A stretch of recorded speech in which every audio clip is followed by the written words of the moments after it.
Bismillahirrahmanirrahim. Assalamualaikum warahmatullahi wabarakatuh. Yang tentu yang pertama, mari sama-sama kita panjatkan puji syukur kepada Allah Subhanahu wa Ta'ala yang atas berkat rahmat, hidayah, dan inayahnya kita semua masih bisa berkumpul, berdiskusi walaupun dalam bentuk daring atau online. Salawat atau salam tidak lupa kita aturkan kepada junjungan kita Nabi besar Muhammad SAW yang telah membawa kita dari alam kegelapan di masa jahiliyah ke alam yang penuh terang benderang, dan insya Allah kita semua akan mendapatkan syafaat beliau di yaumil akhir. Amin amin ya rabbal alamin.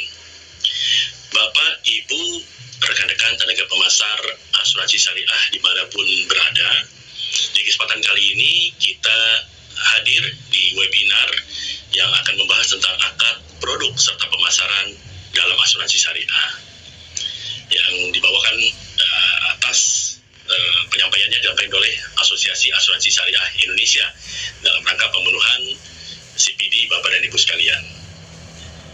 Baik, kita akan masuk ke dalam materi pertama kita, pembahasan yang bicara tentang penjelasan atau definisi asuransi syariah sebagaimana tercantum di dalam Undang-Undang Nomor 40 Tahun 2014 tentang perasuransian.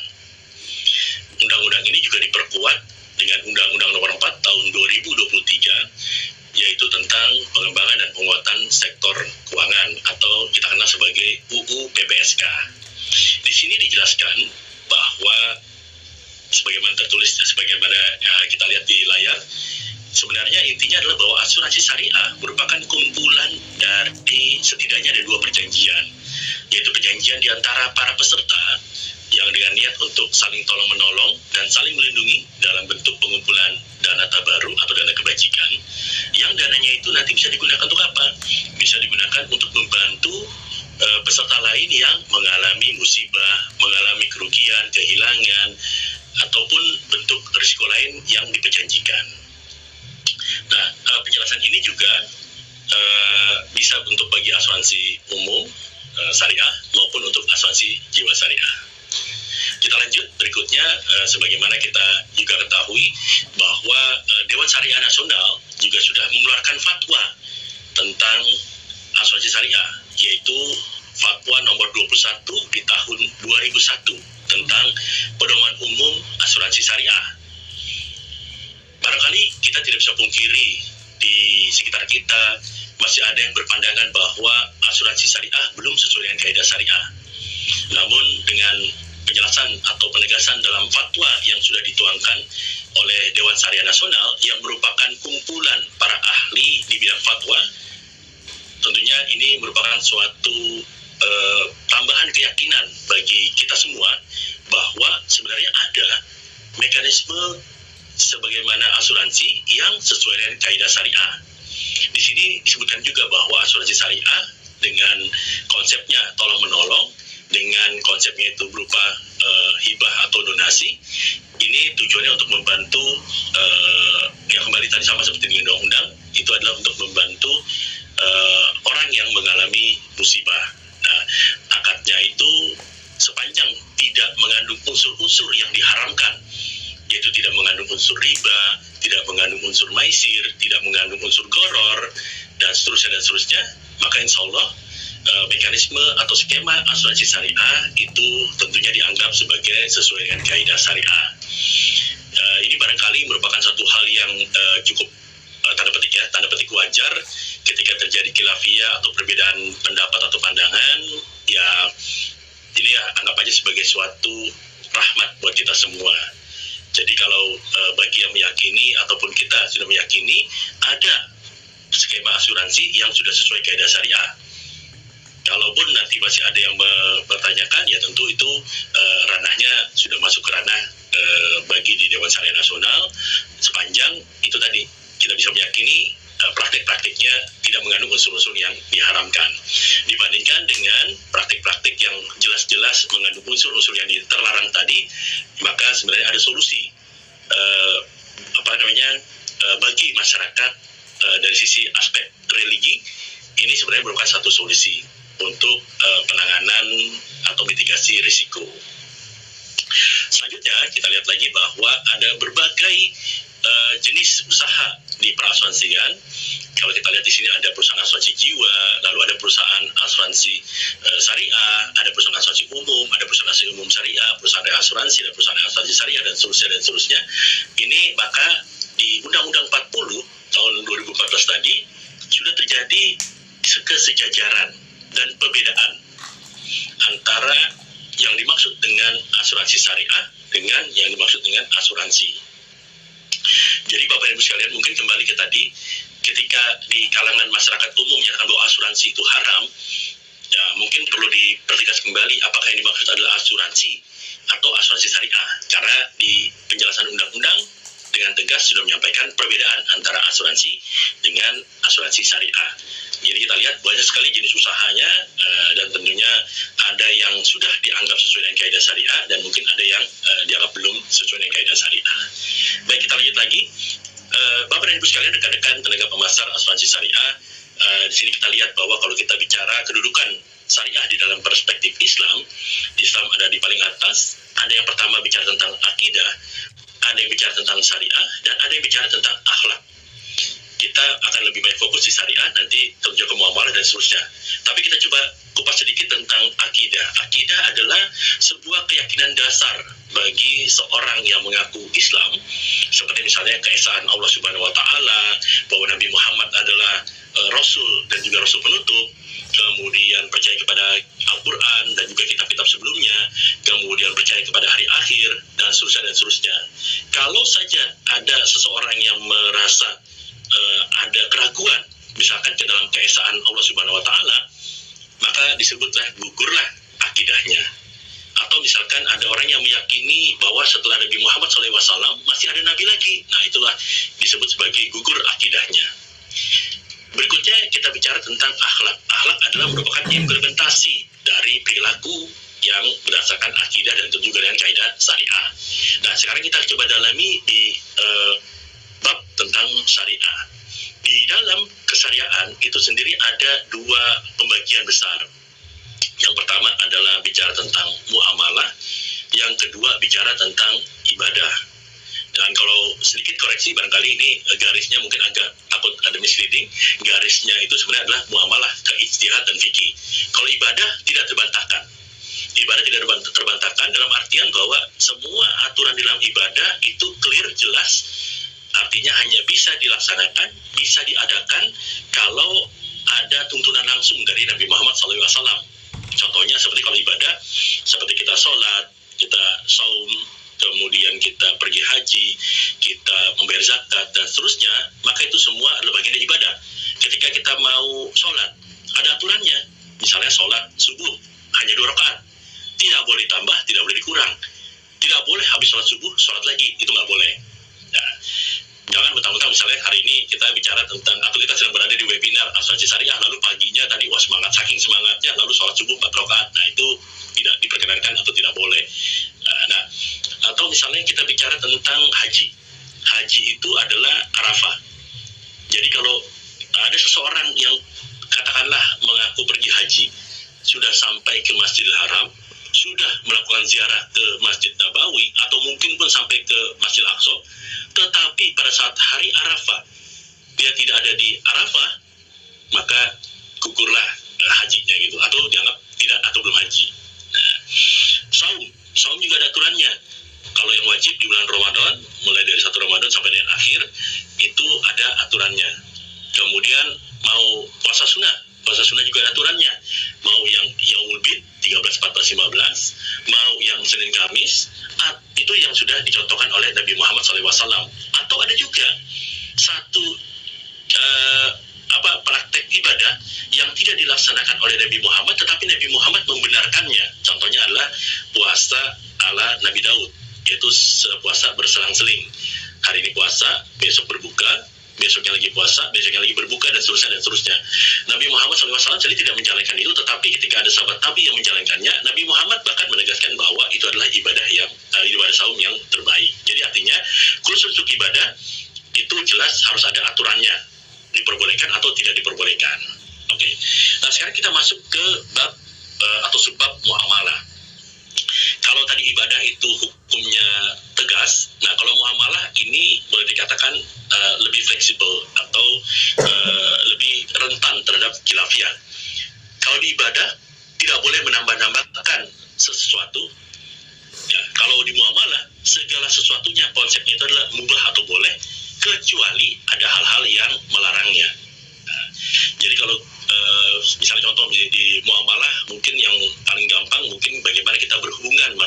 manusia, bagaimana ketika kita belajar, bagaimana cara kita makan, dan seterusnya dan seterusnya.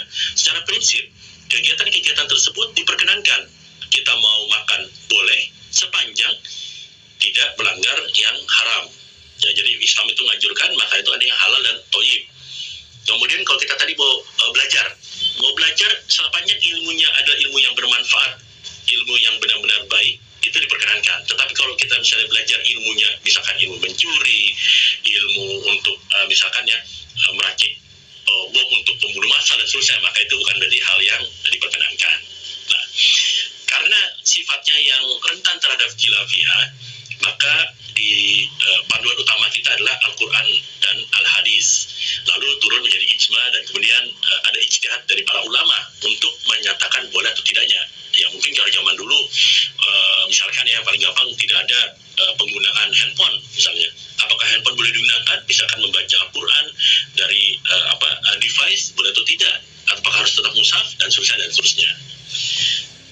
Kemudian dari sinilah baru masuk ke keilmuannya, itu keilmuan fikih. Kita tadi bicara ada fikih muamalah dan ada fikih ibadah. Nah, kalau ibadah tadi kita sudah bahas, dan kita bicara sini adalah bicara tentang fikih muamalah. Ada beberapa pembahasan di dalam muamalah, misalkan contoh misalnya siasah, hukum tata negara atau politik, kemudian ada muamalah, bicara tentang kebendaan, kemudian ada munakahat seperti pernikahan dan seterusnya. Nah, kita mungkin akan fokus di muamalah maliyah, yaitu bermuamalah atau berbisnis yang ada kaitannya dengan mal atau dengan kebendaan. Baik, kita akan lanjut berikutnya. Sama seperti konsep yang dilakukan di asuransi, maka di asuransi syariah juga menggunakan prinsip-prinsip dasar tentang asuransi itu sendiri, yaitu nomor satu adalah instrument interest yang disebut kalau artinya itu kepentingan yang dapat diasuransikan. Apabila ada seseorang yang ingin mengasuransikan diri atau mungkin kebendaan yang dimilikinya, maka itu diperkenankan. Tidak boleh seseorang, misalnya si fulan, mengasuransikan mobil milik tangganya karena dia tidak punya kepentingan keuangan atau secara finansial di sana. Mobil tetangganya hilang, maka tidak ada kerugian dirinya. Kalau seseorang misalkan mengasuransikan mobilnya sendiri, ya tentu dia punya kerugian kalau seandainya terjadi sesuatu terhadap mobilnya. Rusak, dia mesti ganti, hilang, dia juga mesti ganti. Ya, seperti itu. Atau misalkan seorang ayah punya kepentingan keuangan, nauzubillah min dzalik, apabila yang bersangkutan kehilangan pekerjaan atau mungkin meninggal dunia atau sakit, sehingga tidak bisa menghasilkan uang untuk menghidupi keluarganya. Nah, di sini kepentingannya ada. Kalau terjadi apa-apa, maka yang kasihan adalah anak istrinya. Yang kedua, bicara tentang utmost good faith, itikat paling baik. Ini adalah prinsip yang baik di syariah maupun di konvensional sebenarnya harus ada. Karena konsep ini adalah sebuah konsep keterbukaan informasi di mana masing-masing pihak sebenarnya punya kewajiban untuk menjelaskan dengan sejelas-jelasnya, menerangkan dengan seterang-terangnya, menjabarkan dengan sejelas-luas-luasnya gitu ya. Pokoknya segala macam informasi yang dimiliki oleh calon pemegang polis kepada perusahaan asuransi syariah, dan sebaliknya perusahaan asuransi syariah kepada si calon pemegang polis. Si pemegang polis itu mengetahui risikonya. Misalkan ya, contoh misalnya mungkin sederhana yang mungkin kita tidak secara awam kita nggak tahu, Bapak merokok atau tidak merokok, yang bisa jawab hanya si calon pemegang polis. Kalau dia bisa menyatakan saya merokok, nah, tentu berbeda lagi dengan kalau dia tidak merokok. Atau misalkan perusahaan asuransi syariah itu punya kewajiban untuk menyatakan bahwa apakah risiko A dijamin, apakah risiko B dijamin, C dijamin, dan seterusnya. Nah, ini harus disampaikan kepada si calon pemegang polis. Yang ketiga dan seterusnya, kita akan bicara tentang kalau terjadi klaim atau pemberian manfaat. Yang ketiga ini bicara tentang proxima cause atau causa proxima, yaitu menjadi penyebab utama di dalam suatu kejadian yang bisa menimbulkan klaim atau pemberian manfaat. Mungkin agak berbeda, misalnya contoh di asuransi syariah. Di asuransi syariah ada satu risiko yang tidak bisa dijamin, misalnya risiko bunuh diri. Karena risiko bunuh diri merupakan dosa paling besar yang bisa dilakukan oleh seorang manusia di kala hidupnya selain dosa syirik. Jadi kalau dia bunuh diri, Nah, ini maka perlu dibuktikan apakah misalkan seseorang punya jaminan jiwa syariah. Apakah seseorang ini, si fulan misalkan, dia itu meninggalnya akibat upaya bunuh diri atau memang bunuh diri, atau memang ternyata terbunuh atau mungkin kecelakaan dan seterusnya. Nah, ini perlu dibuktikan. Kalau memang meninggalnya atau mungkin nanti sakitnya atau kecelakaannya itu karena bunuh diri atau upaya bunuh diri, maka itu menjadi hal yang jelas dikecualikan atau tidak diperkenankan di asuransi syariah. Berikutnya, yang keempat, bicara tentang indemnity. Ini indemnity ganti rugi yang seimbang nilainya. Ini biasanya berlaku di asuransi umum syariah. Kalau di asuransi jiwa biasanya tidak berlaku karena jiwa itu tidak ada nilainya. Tapi mungkin untuk beberapa case seperti asuransi kesehatan, asuransi kecelakaan diri, itu mungkin bisa masuk ke dalam indemnity ini. Prinsipnya begini, misalkan seseorang punya sepeda motor, dia mengasuransikan senilai harga motor tersebut, misalkan 10 juta harga motornya. Ketika terjadi kehilangan, maka penggantiannya pun juga 10 juta. Bukan berarti diganti menjadi 20 juta. Walaupun misalkan si calon peserta tadi misalnya minta ke perusahaan asuransi, tolong dong asuransikan 20 juta. Kenapa demikian? Karena saya beli sekarang, harga motor saya 10 juta, nanti kalau saya mau beli motor lagi, jadinya kan 20 juta, misalnya 5 tahun lagi misalnya gitu. Nah, itu tidak bisa. Artinya berapa kerugian yang dideritanya pada saat kejadian, berapa harga motor tersebut. Nah, bisa jadi terjadi penyusutan. Nah, ini maka harga pun bisa jadi menurun. Nah, ini yang perlu kita perjelas juga untuk yang konsep indemnity itu. Misalkan di awal 10 juta, kalau misalnya terjadi penurunan harga atau nilai daripada barang tersebut atau aset tersebut, ya maka itu disesuaikan pada saat kejadian klaimnya. Kemudian yang kelima, bicara tentang subrogasi. Ini juga biasanya terjadi di asuransi umum syariah.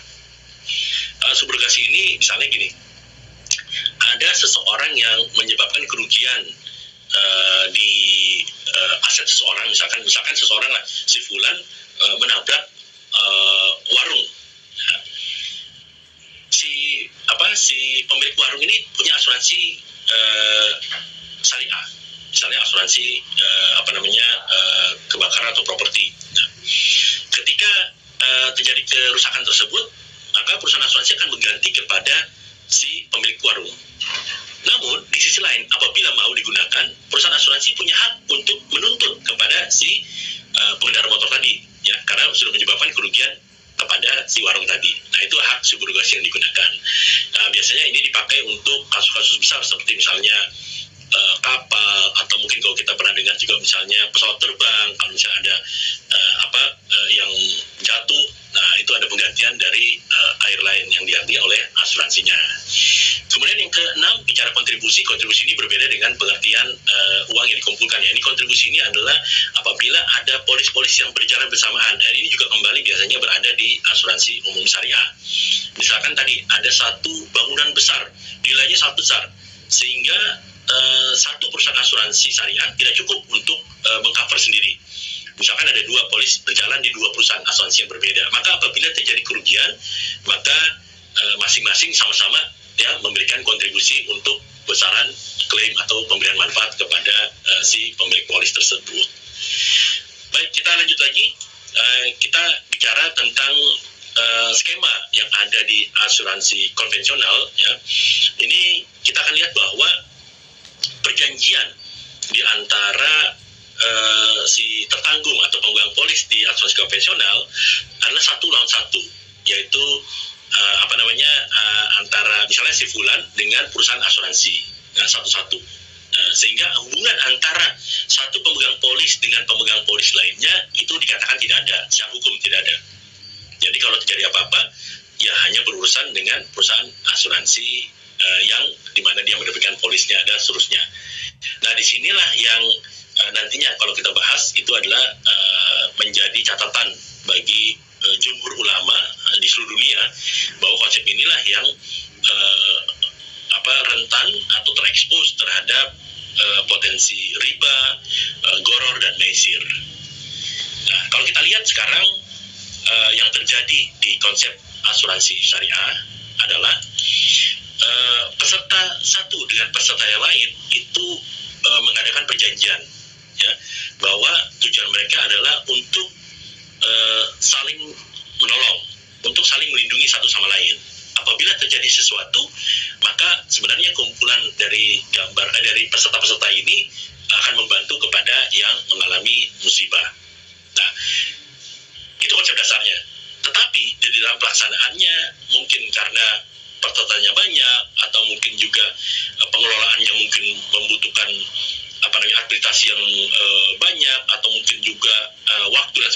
sebagainya, maka para peserta ini bersepakat untuk menunjuk satu pihak sebagai pengelola dari risiko dan juga dana yang ada. Nah, pihak ini adalah perusahaan asuransi syariah.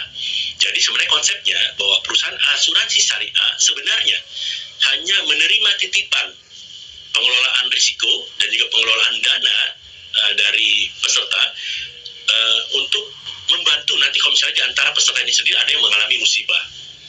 Jadi uang untuk membayarkan manfaat atau membayarkan klaim itu sebenarnya bukan dari perusahaan asuransi syariah, tetapi uang itu adalah uang milik para peserta itu sendiri.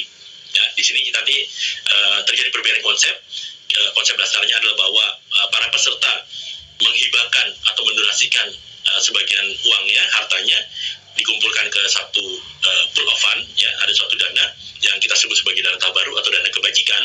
Dana ini dikelola oleh perusahaan asuransi syariah. Nah, apabila ada di antara peserta ini yang mengalami musibah, kerugian, bencana ataupun kehilangan harta benda, maka disinilah tugas dari perusahaan asuransi syariah untuk memberikan kompensasi atau memberikan santunan kepada yang bersangkutan. Nah, itu konsep yang ada di asuransi syariah, sehingga di situ kita bisa lihat bahwa sebenarnya ada dua perjanjian, yaitu perjanjian di antara sesama peserta dan perjanjian antara pemegang polis dengan perusahaan asuransi syariah sebagai orang yang menerima amanah untuk melakukan pengelolaan dana dan pengelolaan risiko. Baik, kita lanjut lagi. Di sini kita kembali ke objek daripada fikih muamalah. Kita akan lihat bahwa ada akad, kita bicara tentang harta, lalu kita bicara tentang konsep hak dan kepemilikan. Ini semuanya tadi agak inline atau matching dengan yang kita bahas sebelumnya. Misalnya contoh hak kepemilikan, bahwa sebenarnya orang yang bisa membuat atau mengadakan akad, ya tentu yang dia mempunyai tanda petik tadi kita sebut sebagai insurable interest. Kalau dia tidak punya hubungan finansial, ya nggak bisa diasuransikan gitu, istilahnya gitu ya. Jadi hartanya pun harta milik dia dan ada konsep kepemilikan di sana. Nah, bentuk akadnya ini ada dua, yaitu akad yang sifatnya tabaru, yaitu tujuannya bukan untuk profit, ya, orientasinya itu bukan untuk profit. Ya, misalkan ada kegiatan-kegiatan yang seperti donasi, kemudian mungkin kalau sedekah, kemudian tujuannya untuk misalnya ya mungkin zakat, infak, sedekah dan hibah, hadiah dan sejenisnya, ini tidak ada tujuannya untuk berorientasi secara profit. Ya. Sementara yang satunya lagi adalah konsepnya adalah muawadah atau tijaroh. Orang lebih sering mengenal sebagai tijaroh, yaitu konsep yang lebih untuk profit oriented. Ya, barangkali saya coba gambarkan kalau misalnya ketika seseorang ingin hadir untuk menonton konser misalnya gitu ya, dengan akadnya berarti tijaroh, karena dengan dia mengeluarkan uang, dia mengharapkan suatu utilitas. Misalkan dengan membayar 100.000 mungkin dia hanya akan mendapat mungkin berdiri tidak dapat kursi. Mungkin kalau dia bayar 500.000 maka dia sudah mendapat kursi, mungkin agak jauh, mungkin di atas lah, mungkin agak jauh. Nah, kemudian mungkin 1 juta mulai ada duduk, mungkin 5 juta VIP, mungkin 10 juta backstage. Nah, ini adalah utilitas. Artinya kalau seseorang dengan membayar uang 10 juta tapi tidak mendapatkan tanda petik haknya atau tidak mendapatkan benefit dari uangnya itu, maka itu ya berarti secara hukum perbisnisan itu ada satu pihak yang dirugikan. Nah, ini agak berbeda dengan mungkin konsep tabaru. Ketika misalnya seseorang kita masuk ke masjid, apakah ada kewajiban dia untuk mengeluarkan uang? Tidak ada, karena konsepnya adalah dia berdonasi. Mau ia masukin uang Rp1.000, mau ia mendonasikannya itu 10.000, mau donasikannya 100.000, 500.000, 1 juta ataupun 10 juta, maka tidak ada perbedaan perlakuan kepada yang bersangkutan, karena tujuannya bukan untuk mendapatkan benefit atau tambahan atau mungkin mendapatkan keuntungan. Ya. Nah, apakah berarti misalnya gara-gara dia nggak masukin uang ke tromol maka dia nggak boleh sholat di masjid? Nggak begitu. Atau apakah karena dia cuma Rp1.000 maka dia nggak boleh wudhu karena uang airnya ada biayanya dan seterusnya? Atau mungkin yang 10.000 ya udah di luar nggak boleh AC gitu ya dan seterusnya? Atau mungkin 100.000 berarti boleh dapat saf sekian, atau 1 juta dapat ada VIP? Nah, kan nggak kayak gitu. Nah, ini konsep yang ada di konsep tabaru. Jadi tidak ada tujuan untuk mendapatkan benefit apapun dengan ini ada yang kelihatannya mirip-mirip namun sangat dalam. Jadi ketika orang berdonasi dengan orang bukan berdonasi, ini akan berbeda maknanya. Nah, nanti seperti dijelaskan sebelumnya, konsep yang digunakan di asuransi syariah itu adalah konsep tabaruk. Oke. Baik, Bapak Ibu sekalian, kita akan lanjut. Ini ada beberapa prinsip dasar yang bisa digunakan atau yang digunakan di asuransi syariah. Ini ya tentu tujuannya tidak lepas dari apa yang sudah kita singgung sebenarnya sebelumnya. Yang pertama tentu ada kesepakatan di antara para pihak ya untuk bersepakat untuk tolong menolong. Kemudian ada beberapa konsep lain, kontribusi dari peserta itu juga dikumpulkan masuk ke dalam dana tabaruk. Kemudian tidak boleh ada hal-hal yang dilarang karena ini merupakan bagian besar dari muamalah. Prinsip yang boleh, tetapi sepanjang ada hal-hal yang sepanjang tidak terkandung unsur-unsur yang dilarang atau diharamkan. Jadi inilah prinsip-prinsip yang ada dan dilaksanakan di asuransi syariah. Bagaimana meyakinkan bahwa sebuah perusahaan asuransi syariah atau akad yang tadi itu benar dengan sesuai prinsip yang kita bahas ini? Yang pertama tentu semua perusahaan asuransi syariah ketika ingin menjalankannya ya tentu harus mendapatkan pertama kali adalah mendapatkan rekomendasi dari Dewan Syariah Nasional. Kemudian untuk mendapatkan izin usahanya tentu harus melalui otoritas jasa keuangan yang juga akan mencocokkan kesesuaian syariahnya tadi. Nah, di dalam praktek kesehariannya di setiap perusahaan asuransi syariah juga ada yang disebut sebagai Dewan Pengawas Syariah. Tujuannya adalah untuk memastikan operasional. Mungkin di awal pengajuan izinnya A, jangan sampai melenceng jadi A1, A2, A3, dan 4 dan seterusnya, apalagi sampai melanggar. Nah, jadi di sana ada fungsi pengawasan secara syariah. Baik, kita lanjut lagi. Transaksi yang dilarang, karena tadi kita lihat bahwa konsep daripada muamalah sebenarnya boleh, tetapi yang tidak boleh apa sih? Nah, ini. Jadi yang tidak diperkenankan di dalam akad asuransi syariah itu sebenarnya nomor satu adalah adanya goror atau ketidakjelasan, atau mungkin kalau yang kelihatan contohnya mungkin kalau goror itu ijon lah ya, ijon, membeli sesuatu yang tidak pasti ya, membeli misalnya kalau bahasa kita berarti membeli kucing dalam karung ya. Kalau contohnya yang sudah digambarkan bahwa membeli hewan yang masih di dalam kandungan dari induknya. Nah, itu termasuk yang goror. Karena kita tidak tahu apakah nantinya akan lahir, apakah terlahir 1, 2, 3, atau mungkin sehat semuanya, atau mungkin ada yang cacat dan seterusnya. Nah, kemudian tidak boleh ada unsur perjudian. Nah, ini atau maisir. Nah, ini di beberapa kesepakatan ulama, konsep asuransi yang ada saat ini itu mengandung unsur maisir karena adanya gambling atau untung-untungan antara uang yang dikeluarkan dengan apa yang akan didapatkan. Itu masuk ke dalam ke sana. Kemudian ada bunga atau riba, tepatnya riba ya. Riba itu kata dasarnya ziyadah. Jadi terjadi penambahan nilai ya. Misalkan gini, tukar uang 1.000 menjadi 1.100, tukar uang 1 miliar menjadi 1 miliar 1.000 rupiah, itu termasuk kategori riba. Nah, di sini para ulama bersepakat bahwa pertukaran antara premi menjadi klaim, di mana preminya itu uang kecil, misalkan 1 juta rupiah, nantinya bisa digantikan dengan klaim 1 miliar, itu termasuk kategori riba. Atau kebalikan, dengan premi yang dibayarkan 1 juta rupiah, klaimnya 0, maka tidak ada uang, maka tidak seimbang. Nah, seperti itu. Kemudian tentu yang lain ya seperti yang sama lah, baik di syariah maupun di konvensional, tidak boleh ada zulum, tidak boleh zulim ya ke masing-masing pihak, tidak boleh ada riswah, gratifikasi, suap, korupsi dan seterusnya. Kemudian tidak boleh ada unsur maksiat ya, tidak boleh juga ada objek haram di dalamnya. Nah, inilah unsur-unsur yang harus dijalankan dan dipastikan oleh Dewan Pengawas Syariah bahwa operasional dari sebuah perusahaan asuransi syariah tidak mengandung unsur-unsur yang kita bahas di sini. Baik, kita akan masuk ke dalam beberapa contoh-contoh perjanjian atau akad yang ada di asuransi syariah. Jadi ada 4 akad ya kalau kita lihat di sini yang yang bisa digunakan ya, yang bisa digunakan.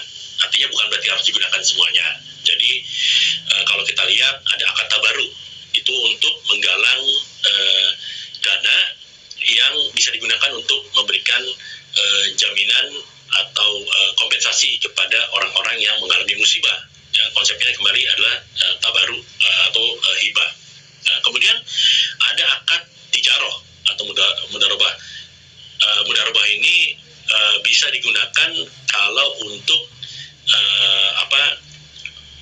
nanti ya pada saat kita lihat ada investasi, bisa jadi ada pembagian atau ada akad mustarakah juga sama apabila juga unsurnya itu adalah ada investasi atau paidi. Sementara akad yang digunakan satunya lagi adalah akad wakalah bil ujro, yaitu akad antara para peserta dengan perusahaan asuransi syariah yang sudah mendapatkan amanah untuk melakukan pengelolaan risiko. Nah, baik, saya coba bahas satu persatu. Yang pertama bicara tentang akad tabaru, yaitu konsepnya adalah hibah untuk menolong orang lain. Nah, di sini kita akan lihat bahwa dengan adanya hibah, akadnya adalah hibah atau memberikan sesuatu tanpa mengharapkan benefit, maka ini sebenarnya konsep ini menggugurkan, ya, risiko-risiko potensi terhadap adanya unsur goror, maisir, dan riba. Kenapa? Karena akadnya adalah akad hibah. Ya, beda dengan akad tijaroh. Kalau akad tijaroh, karena dia bertransaksi tujuannya untuk komersil, terjadi perubahan nilai, itu bisa masuk ke hal-hal yang terlarang. Tetapi karena akadnya adalah hibah, maka tidak ada tidak berpotensi untuk masuk ke dalam itu tadi yang terlarang, yaitu tidak ada unsur goror, tidak ada unsur maisir, dan tidak ada unsur ribanya. Baik, kita lanjut lagi.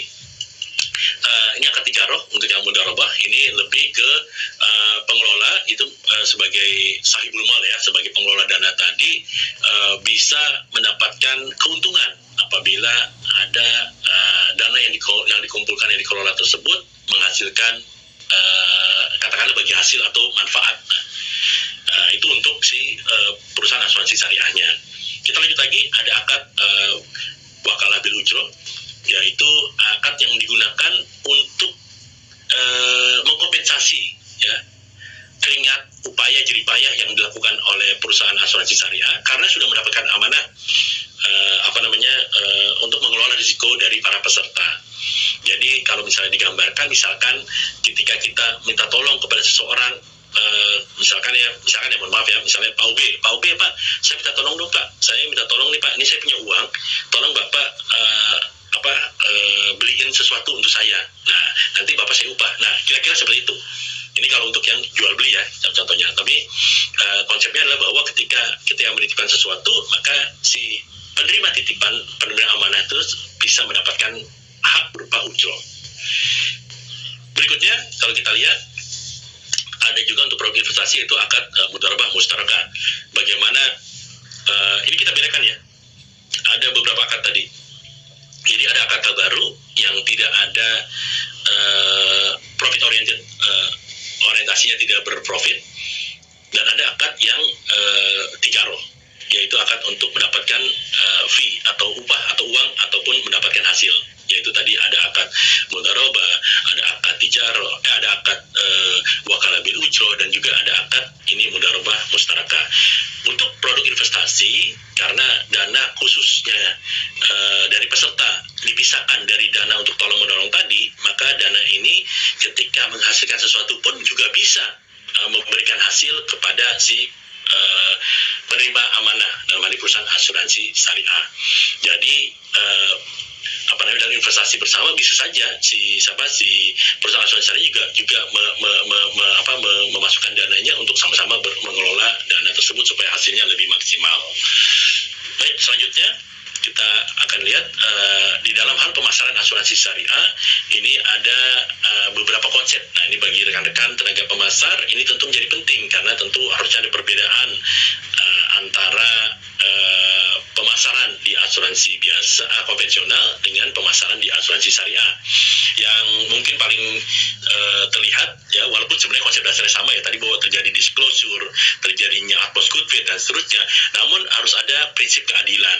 Yang pertama yaitu kemudian juga menjalankan prinsip amanah ya, kemudian juga ada prinsip keseimbangan, kemudian kemaslahatan, dan juga ada unsur keuniversalan. Artinya asuransi syariah ini harusnya bisa menggambarkan nilai-nilai kebaikan yang ada di Islam. Tadi contohnya misalnya di universalisme ya, jadi Islam ini terbuka, bukan eksklusif tetapi inklusif. Artinya termasuk bicara di sini adalah produk asuransi syariah ini bukan hanya terbatas bagi orang muslim.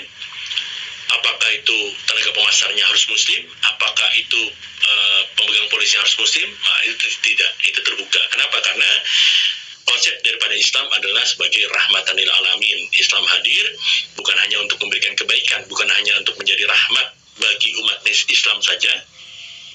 Islam hadir bukan hanya menjadi keberkahan, bukan menjadi rahmat bagi umat manusia saja, tetapi Islam hadir jauh lebih besar daripada itu, yaitu untuk menjadi keberkahan, menjadi rahmat bagi semesta alam, baik makhluk hidup maupun makhluk mati. Artinya apa? Artinya seharusnya konsep asuransi syariah pun juga bisa terrepresentasikan dengan rahmatan lil alamin tersebut.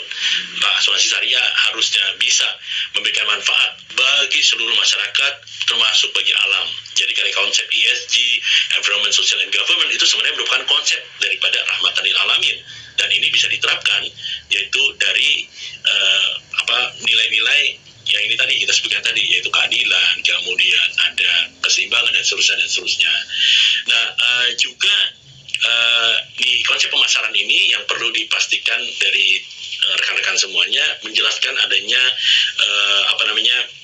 adanya penegasan bahwa di asuransi syariah itu tidak ada lagi hal-hal yang ibaratnya yang terlarang atau yang diharamkan, karena pertama tadi kita mengandalkan kepada fatwa dari Dewan Syariah Nasional, kemudian juga sudah dipastikan lagi kesesuaiannya di Otoritas Jasa Keuangan, dan di pengawasan lapangan juga ada dari Dewan Pengawas Syariah.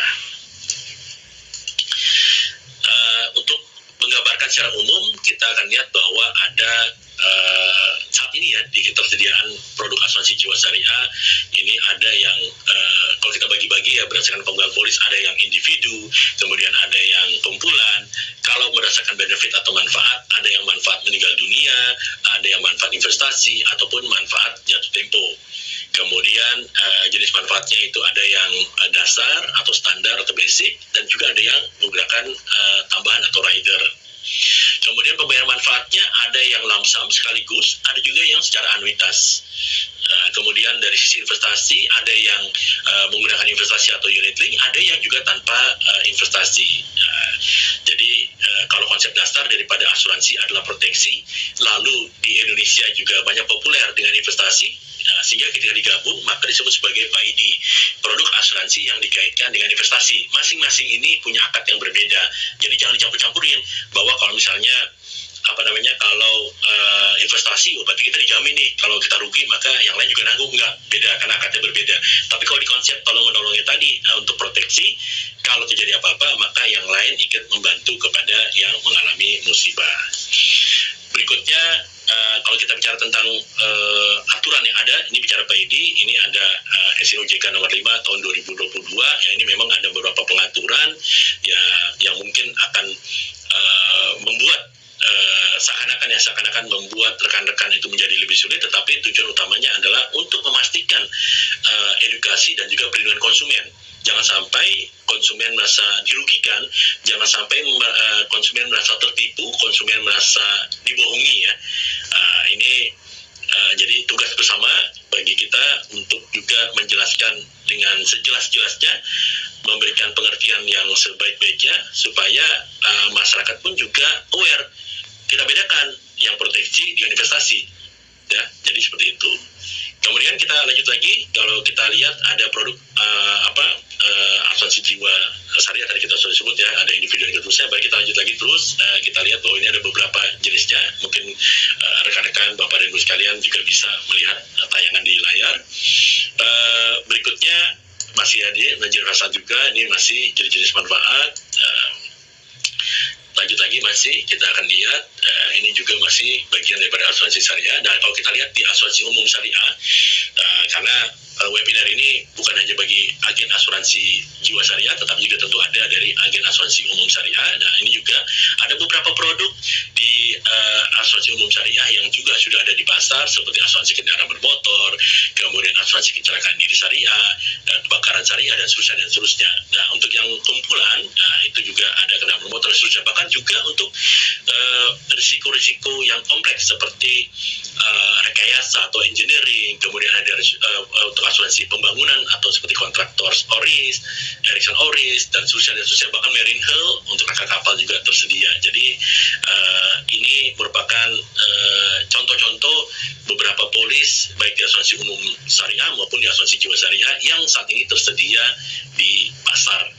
Dan sebagai penegas sebenarnya Bapak dan Ibu sekalian, baik yang saat ini menjadi agen asuransi umum syariah maupun yang menjadi agen asuransi umum jiwa syariah, secara regulasi sebenarnya bisa saja atau dan secara tegas diperkenankan untuk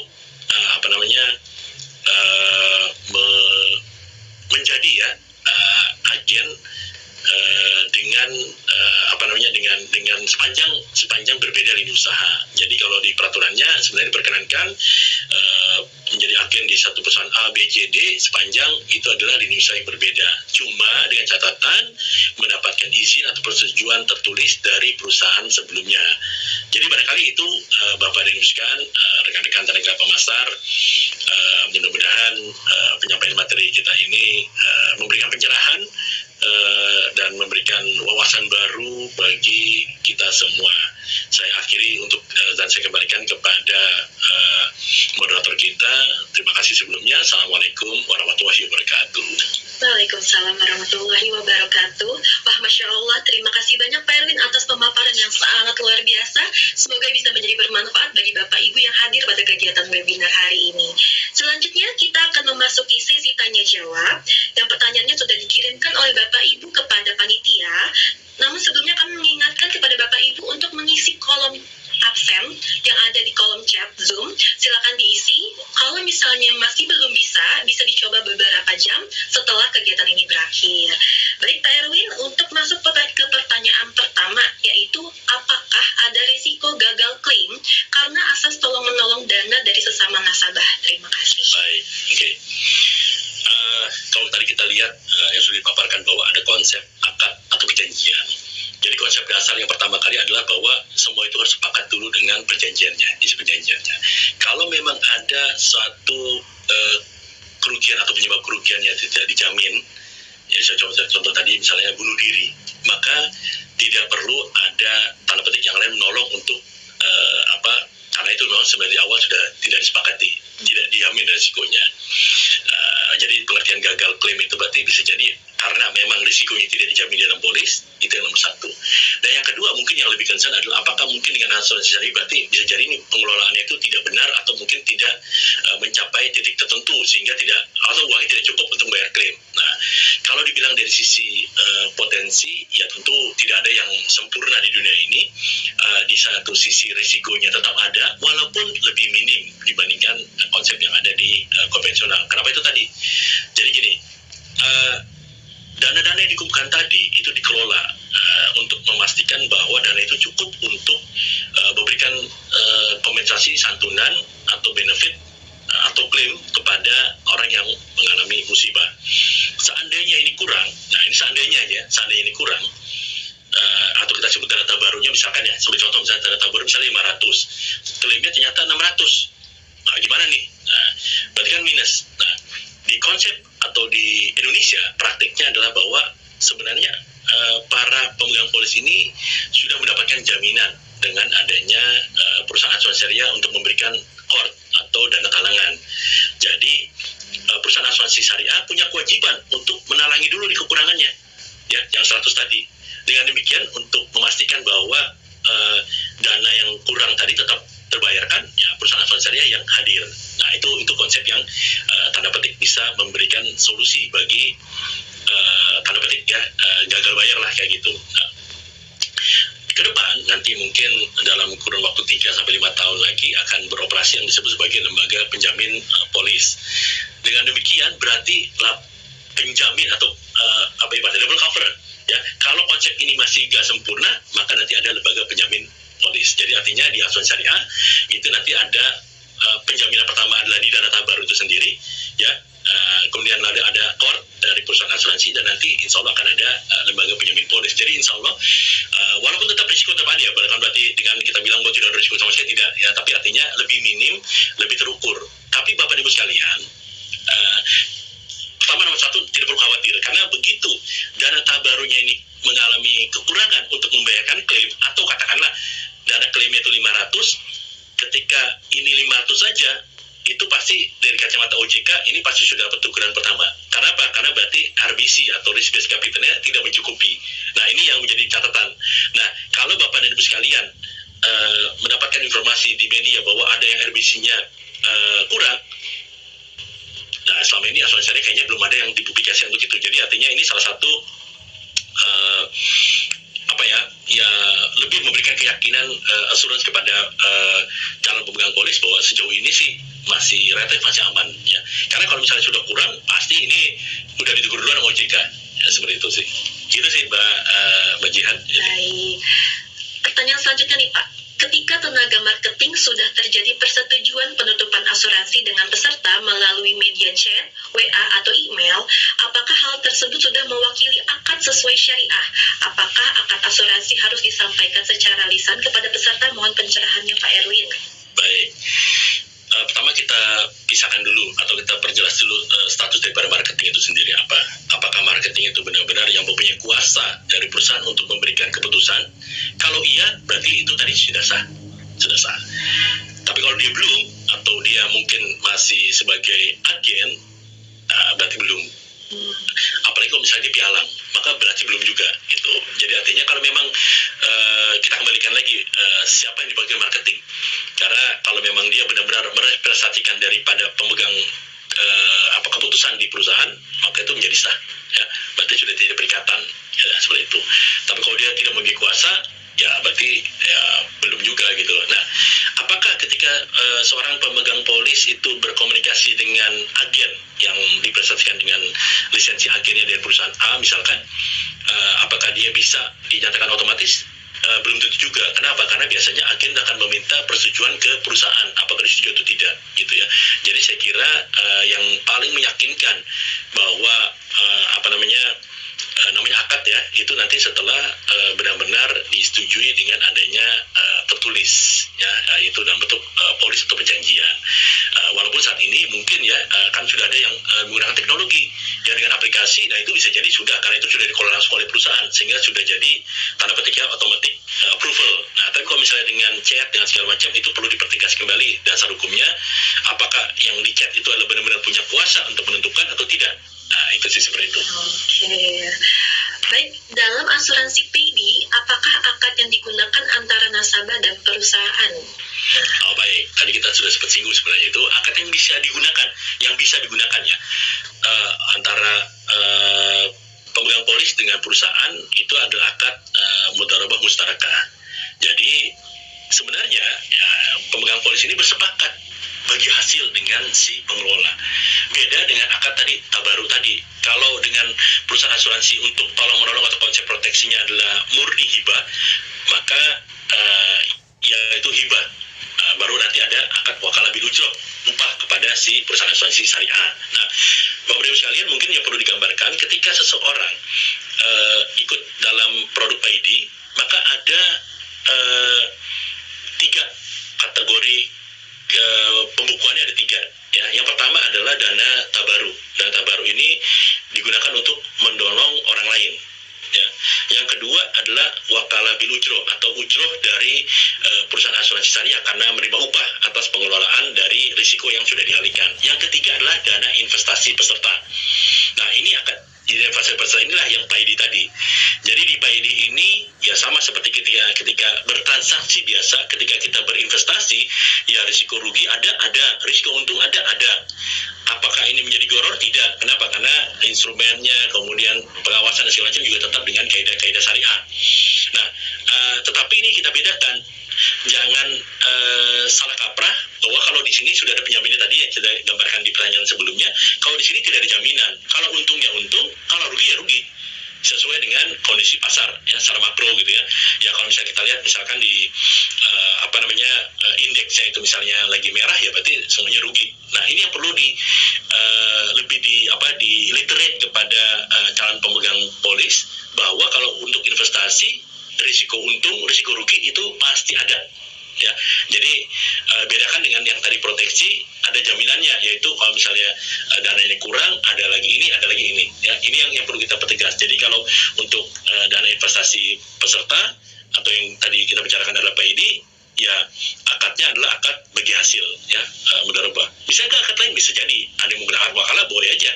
Ya, saya upah kamu untuk mengelola dana saya. Kamu untung atau rugi kamu dapat dari segitu. Nah, jadi seperti itu. Allah. Baik Pak, ada pertanyaan selanjutnya nih Pak. Pak Erwin izin bertanya. Tadi dijelaskan bahwa akad dalam asuransi syariah ada 4. Nah, apakah yang dipakai salah satunya saja atau keempatnya saat melakukan perjanjian dengan nasabah? Baik, setidak-tidaknya ada 2 perjanjian yang terpisah. Ya, yang pertama adalah perjanjian sesama peserta, itu tadi kita bilang pertama adalah akad tabaru, yaitu akad hibah. Nah, itu akad hibah.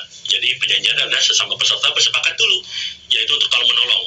Nah, akad yang pasti digunakan adalah akad wakalah bil ujroh, yaitu akad antara peserta dengan perusahaan asuransi syariah selaku pengelola risiko. Ya, ini yang pasti ada di konsep asuransi yang syariah yang ada di Indonesia. Tambahannya, apabila mendapatkan amanah, si perusahaan asuransi syariah boleh saja mengelola dana yang dititipkan ini, dan dia bisa mendapatkan katakanlah bagi hasil atau keuntungan dari sini.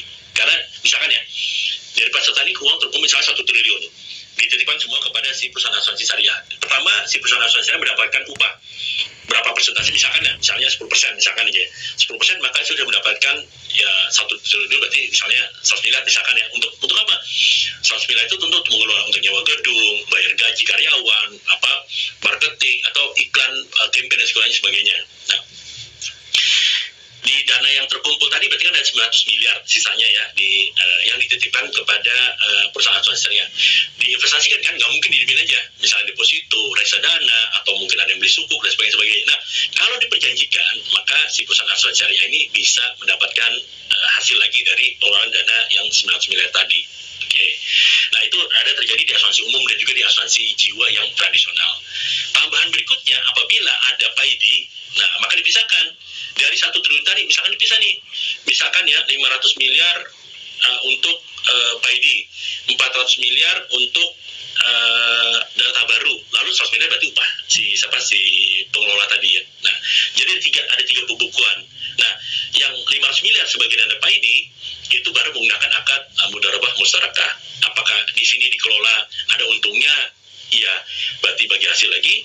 Kalau di sini tadi misalnya diperjanjikan ada mudharabah saja, berarti bisa dapat lagi kepada si perusahaan asuransi syariah. Jadi sebenarnya perusahaan asuransi bisa mendapatkan beberapa sumber pendapatan untuk menghidupi operasional daripada perusahaan tersebut.